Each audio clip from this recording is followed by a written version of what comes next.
ഇസ്രത്ത് ജഹാനെ ഓഖ്ല മണ്ഡലത്തിൽ നിന്ന് ഡൽഹി നിയമസഭാ തിരഞ്ഞെടുപ്പിൽ മത്സരിപ്പിക്കാൻ പോകുന്നു എന്നാണ് റിപ്പോർട്ട്.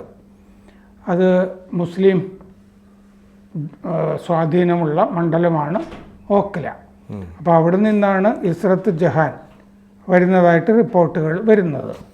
AIMIM ഒവൈസിയുടെ പാർട്ടി ഈ ഡൽഹി കലാപത്തിൽ ഷഹീൻ ബാഗിലൊക്കെ മുഖ്യപ്രതി, അയാളുടെ വീട്ടിൽ നിന്നാണ് ഈ പെട്രോൾ മറ്റേ ബോംബുകളും ഒക്കെ ശേഖരിച്ചിരുന്നത്. താഹിർ ഹുസൈൻ ജയിലിലാണ്. പക്ഷെ ജയിലിൽ നിന്ന് അയാളെ സ്ഥാനാർത്ഥി ആക്കുകയാണ് ഒവൈസി ചെയ്തത്. അത് മുസ്തഫാബാദിൽ നിന്നാണ് താഹിർ ഹുസൈൻ സ്ഥാനാർത്ഥി ആയിരിക്കുന്നത്. കൂടുതൽ വാർത്തകളും വിശേഷങ്ങളും നിങ്ങളിലേക്ക് എത്താൻ ABC മലയാളം സബ്സ്ക്രൈബ് ചെയ്യുക, ബെൽ ബട്ടണും അമർത്തുക.